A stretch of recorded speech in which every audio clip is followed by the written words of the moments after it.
class. This is Chapter 8, the Master Budget, or Master Budgeting. And we're going to talk about some things in this video that really are covered in developing a budget for a large, complex business like a manufacturing environment. And really, when we're talking about a master budget, we're talking about a series of componentized smaller budgets that all come together in one package, you might say. So we're going to look at several smaller budgets that make up this entire master budget.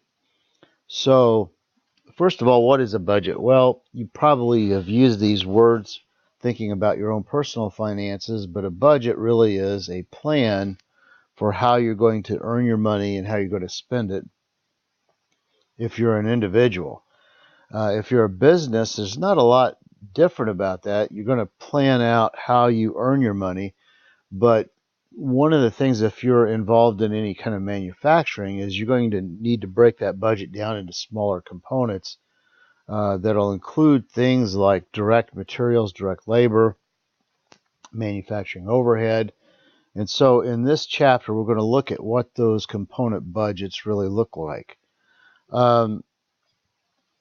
The idea here is, and we're talking about this concept of responsibility accounting, which really, when we look at that, we're talking about, okay, well, there is a level of responsibility in each component of the budget, and how do we identify what's actually happening in the business?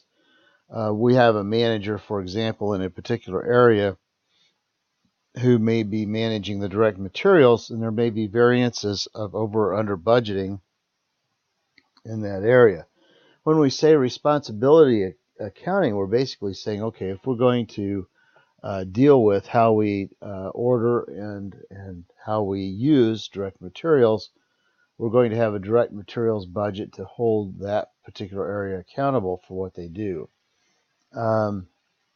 Basically, responsibility accounting is to make sure that everything is accounted for and that your organization can react quickly if there's a need to do that. So we have a budget period we're going to choose. Most businesses are going to be on a 12-month fiscal year of some kind. The budget will be basically developed over that course of time. And really, there's a couple of ways we can develop a budget. We may decide, okay, self-imposed or participative budget.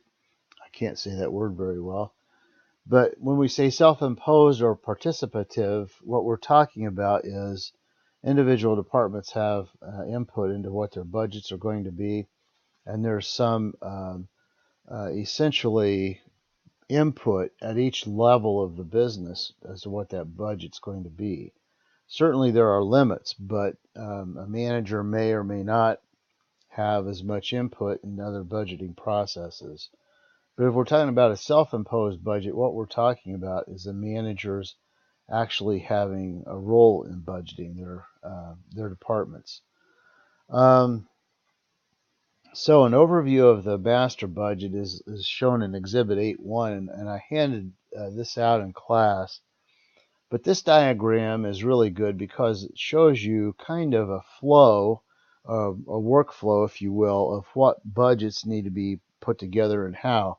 So to begin with, we're going to start with a sales budget. That's going to drive all else. We're going to say, okay, well, what are we actually going to sell, and how much are we going to sell, and what are we going to need in terms of the projected sales for the coming year. This will be based on probably some past data that we have, but also based on some marketing information and research that we conduct in order to find out where we stand. Now, once we have a sales budget, we know about what we're going to need, then that drives the production budget. That tells us exactly what we have to put together in terms of a product for the year. So if we are a production company, we're producing products or producing something to sell to the public, we need to know exactly what it is we're going to have to produce. So once we have the production budget based on what we anticipate sales will be, we can then go to an ending inventory budget. We can approximate that. And also based on this production budget, we'll have direct materials, direct labor, and manufacturing overhead budgets. Based more on the sales than the production will be a selling and administrative expense budget. Basically what that's going to be is something where we say we know what we want to sell, but in order to do that, we're going to have to use some expenses in selling and admin, and that will then generate that budget. And then all of these budgets, by the way, will have a role in determining what our cash budget should be. And by the way, the cash budget is just a plan for managing the cash that we have and that we receive and that we use in the business. Once we have that cash budget, we can budget an income statement and a balance sheet. So all of these components are going to come together in that master budget. And the master budget is the entirety of all of those budgets put together. So really we're talking about building sub-schedules or schedules of smaller componentized budgets that then come together into the master budget. So when we talk about preparing a master budget, basically we're going to start with kind of like this list that they show here in this problem with Hampton Freeze. Schedules that we need to set up. First one is a sales budget. The second one is a production budget, then direct materials. Then we have direct labor, manufacturing overhead, ending finished goods inventory budget, and selling and admin, cash budget, and then income statement and balance sheet. So they're going to walk through this in the chapter. So when we look at this, we begin with what we ended the previous year on. So when we say beginning balance sheet, we're actually looking at the end of the last year, which is our balance sheet coming forward. And this is where we start from. So as we look at this, then we have to make certain budgeting assumptions. So we have this beginning balance sheet. Certain budgeting assumptions are going to come into play when we calculate what we're going to need or what we're going to have in the coming year. Raw materials inventory, finished goods, and so on. Those are the ending balances that we anticipate. So here's a sales budget. Now when we're doing a sales budget, we're looking at the quarter by quarter basis, and we're going to say, okay, well, we're going to have these sales in this period. So like in quarter one, we have 200,000 in sales, but we expect that we'll probably only collect 70% of the cash in the first quarter, but 30% of it will be collected in the second quarter. Those assumptions, by the way, will carry on into quarter two, where you see it reflected here, 70% here and 30% here. Quarter three, you have the same thing, 70% here and 30% here. And quarter four will be, again, the same thing, only this time you're going to end with what you actually collect in the quarter from the quarter sales. So this is a sales budget, but it also has a schedule of expected cash collections from those credit sales. And that's going to be very important when you're doing this budgeting, because you're going to need that to know when you get ready to prepare a cash budget and so on. Production budget, you're going to basically build this off of what you're budgeting to sell. And so you need to know, okay, what do I need to have in the inventory in order to be able to sell these kinds of things, or this number of items.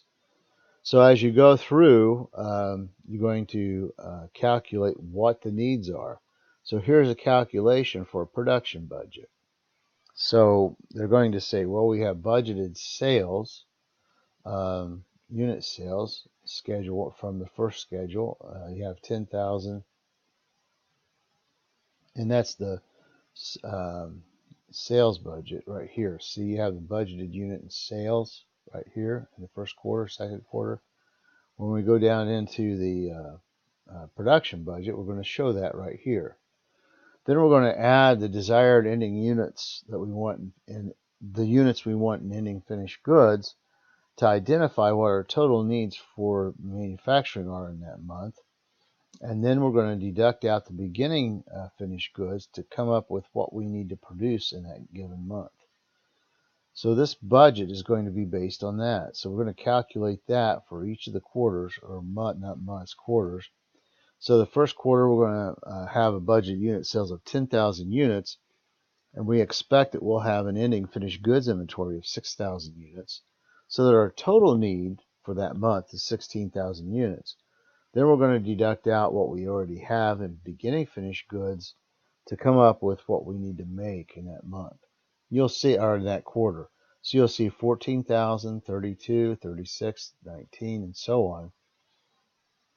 But again, what you're doing here is you're saying, okay, what you want to have in ending finished goods is 20% of what you're going to sell in the next quarter. So basically, you're saying my second quarter estimated sales are 30,000, so I want 20% already in finished goods at the start of that month.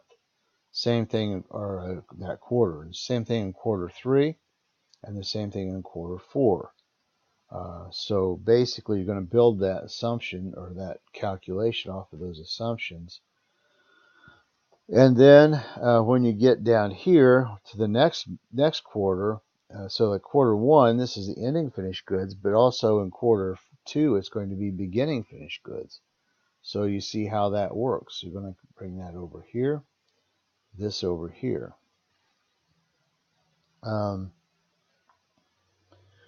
So that's basically how that's going to work for the production budget.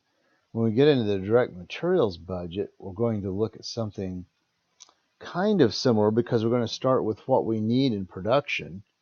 In other words, here's what we need to produce. Well, how much raw material is in that? Well, we've calculated it. So we have the units of raw material that are needed. So then again, this is like the last one. We're going to add in the desired ending raw materials inventory, and then basically subtract out the beginning units of raw materials inventory. Our assumption here is that we want the desired units of ending inventory to be 10% of what we're going to need in the next quarter. So each quarter, we're going to look at the second quarter needs, and we're going to say, well, we want 10% of those in the first quarter in ending inventory, so we're ready to start that month. Quarter. Same thing in quarter 2, you have, or quarter 3, you have this needed units.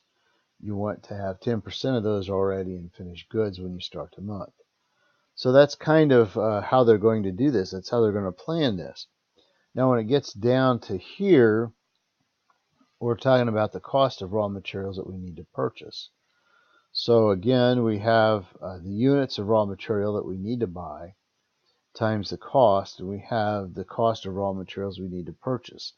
Notice here, when they do the schedule of expected cash disbursements, this is a lot like the expected cash collections. So when you say, okay, look, I expect that we're going to have this much in cost in raw materials, and of that, I expect that half of it will be paid in the current quarter and half in the next. And you'll see that flows consistently throughout this budget. And so that's the plan. Now here they have the total cash disbursements for materials and what it equals in the total year.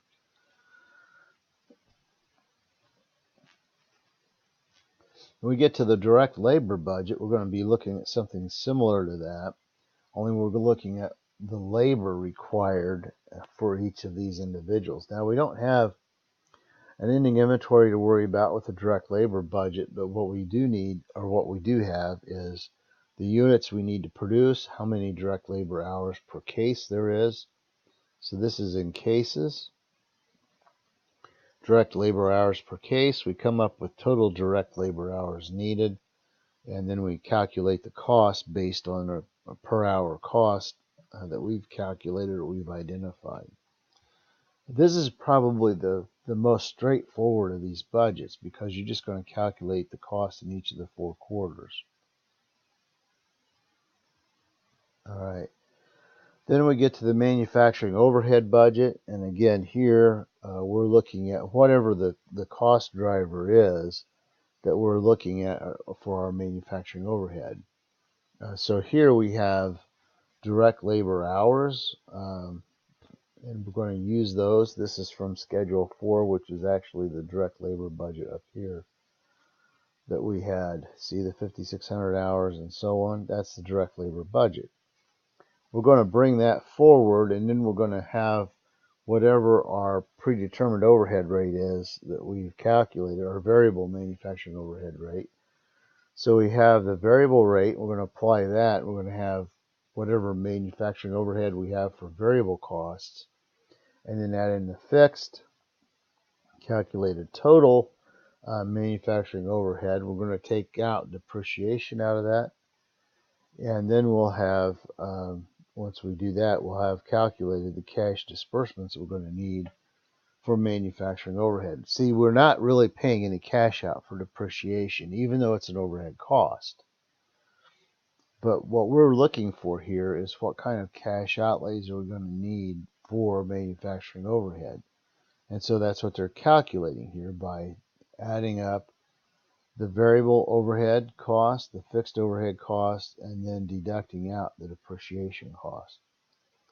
And we come up with our total overhead budgeted for the year, budgeted direct labor hours that we've based this assumption on, and then we have a predetermined overhead rate for the year of $10 per direct labor hour. So in this budget, we're preparing it based on what we've already determined in direct labor, but also whatever the variable manufacturing overhead rate is and the fixed overhead, and we come up with a total predetermined rate that we have here for overhead. Okay. Then we have our ending finished goods budget, and again, this is going to be very similar to some of these others, where we're going to basically look at what we're producing and what we have to have in total cost for finished goods. So what we're talking about is we calculate the cost per case, which is the measure for our finished goods. We're going to have how many we're going to have, the cost per pound, and the total. And so we have a unit product cost. And so what we're going to do is we're going to say, okay, well, we're going to budget the finished goods inventory by taking the ending finished goods that we calculated in Schedule 2, and we're going to multiply that by the unit product cost that we just calculated here. Unit product cost being direct materials, direct labor, manufacturing overhead. And by the way, those are going to be variable in their nature. Well, the overhead is going to contain both variable and fixed overhead. Okay, so when we actually get that calculated, we'll go down here to the selling and admin budget. And these expenses are going to be driven by the quantity of sales that we're going to have. So we'll have some variable selling and admin on each one of the cases that we sell, but we'll also have some fixed selling and admin. And you notice in this case, they break it out into detailed costs like advertising, executive salaries, insurance, property taxes, and depreciation, those kind of things. And then finally, the last budget we're going to deal with is a cash budget. The cash budget looks like this. And what it is it's going to be a detailed plan based on these other budgets that we've calculated our needs for. So we're going to have a beginning cash balance, and then we're going to have an estimated collections from customers from Schedule 1, which is the sales budget. Then we're going to have the disbursements from the direct materials, direct labor, manufacturing overhead, and selling and admin budgets. Then we're going to have any additional outlays that we know we're anticipating. And here it looks like they're going to purchase some equipment. They're going to have dividends. And you have total cash disbursements here of $366,500. You'll notice you start with cash available of $272,500. So you have a deficiency here of $94,000. So what are you going to do? Well, you're going to borrow. This is how a lot of companies figure out, okay, when do we need to get a line of credit? When do we pay it back? And how do we manage those cash items in order to cover all the costs? So once they get the borrowings, then they have a total ending cash balance of 36, which goes into the next quarter.